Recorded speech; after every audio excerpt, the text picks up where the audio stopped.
2026학년도 연세대학교 12년 특례 입학 준비하고 계신가요? 이게 혼자 준비하려면 정말 막막하죠. 오늘 제가 그 복잡한 전형 과정을 속 시원하게 그리고 완벽하게 정리해 드리겠습니다. 특히 초중고, 그러니까 K-12 전 교육 과정을 해외에서 마치신 학생분들이라면 오늘 이 시간에 꼭 집중해 주세요. 2026년 9월 입학을 위한 가장 현실적이고 확실한 합격 로드맵, 지금 바로 시작합니다. 자, 오늘 우리가 함께 걸어갈 길입니다. 연세대에 어떤 변화가 있는지부터 시작해서요. 지원 자격, 서류 평가 기준, 그리고 진짜 실전 팁인 서류 제출 방법과 마지막 전략까지 하나도 놓치지 않고 꼼꼼하게 짚어드릴게요. 그럼 첫 번째 순서입니다. 2026년 입시를 준비한다면 다른 건 몰라도 이건 꼭 알고 가야 하는 핵심 변경 사항들 뭐가 있을까요? 제일 먼저 눈에 띄는 건 바로 이 신설 전공이에요. 인공지능 융합대학 안에 모빌리티 시스템 전공이 새로 생겼습니다. 이게 뭘 의미할까요? 자율주행차, 드론, UAM 같은 미래 산업의 핵심 인재를 직접 키우겠다는 연세대의 강력한 의지죠. 내가 가진 강점이 이런 분야와 맞는다면 정말 좋은 기회가 될 수 있습니다.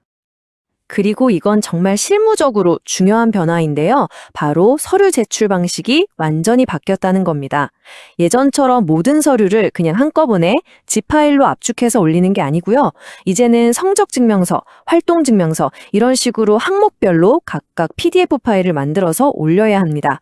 이게 별거 아닌 것 같아도 평가자들이 여러분의 서류를 훨씬 더 체계적으로 볼 수 있게 해준다는 점에서 아주 중요한 변화예요.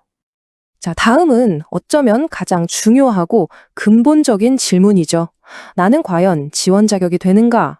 22년 특례라는 아주 엄격한 조건을 내가 충족하는지 한번 확실하게 짚고 넘어가 보겠습니다. 여기서 핵심 숫자는 바로 11년 6개월입니다. 12년 특례인데 왜 11년 6개월이냐고요? 나라마다 학제가 조금씩 다르잖아요.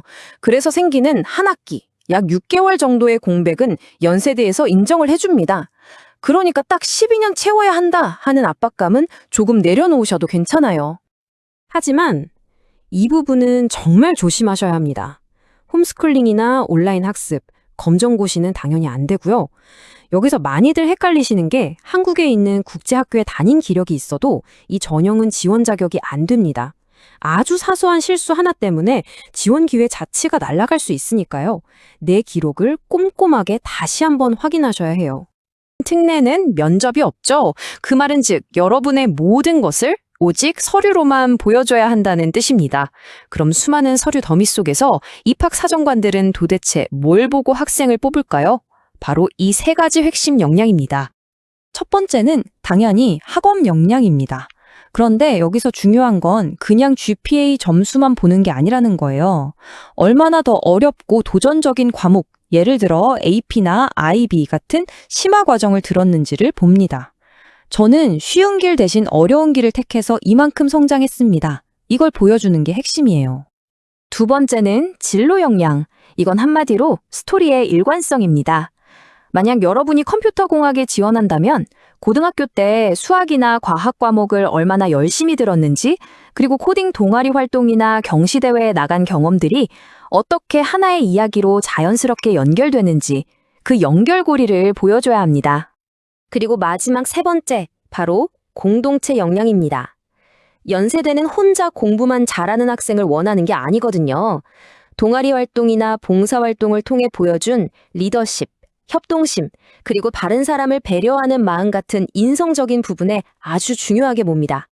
자, 그럼 이 세 가지 역량을 보여줘야 한다는 건 알겠는데 이걸 어떻게 잘 포장해서 보여줄 수 있을까요?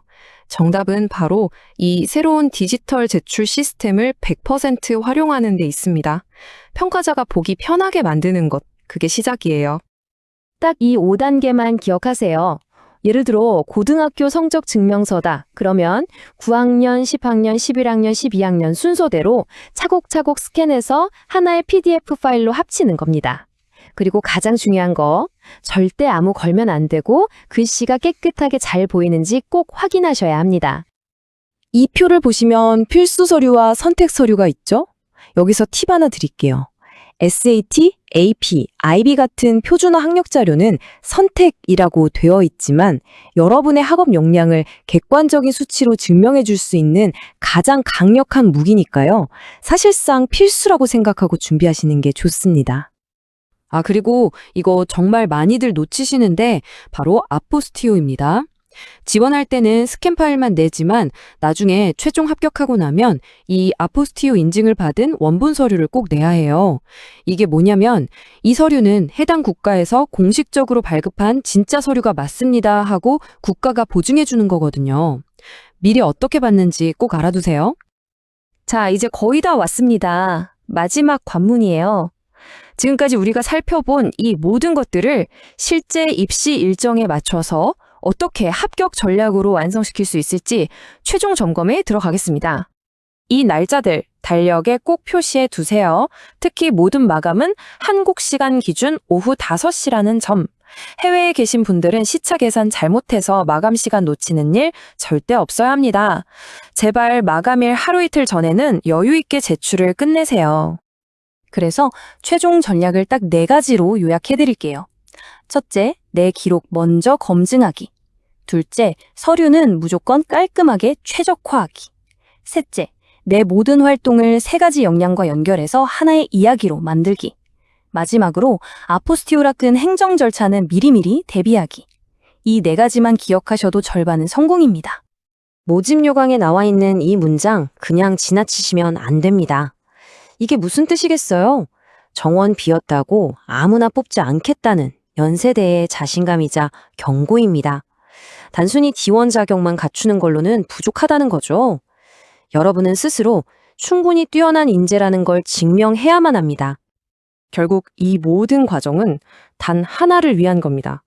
여러분이 해외에서 보낸 그 소중한 시간과 노력을 단 몇 장의 서류를 통해 얼마나 설득력 있게 증명해낼 수 있는가. 여러분의 가치를 충분히 증명할 준비가 되셨나요?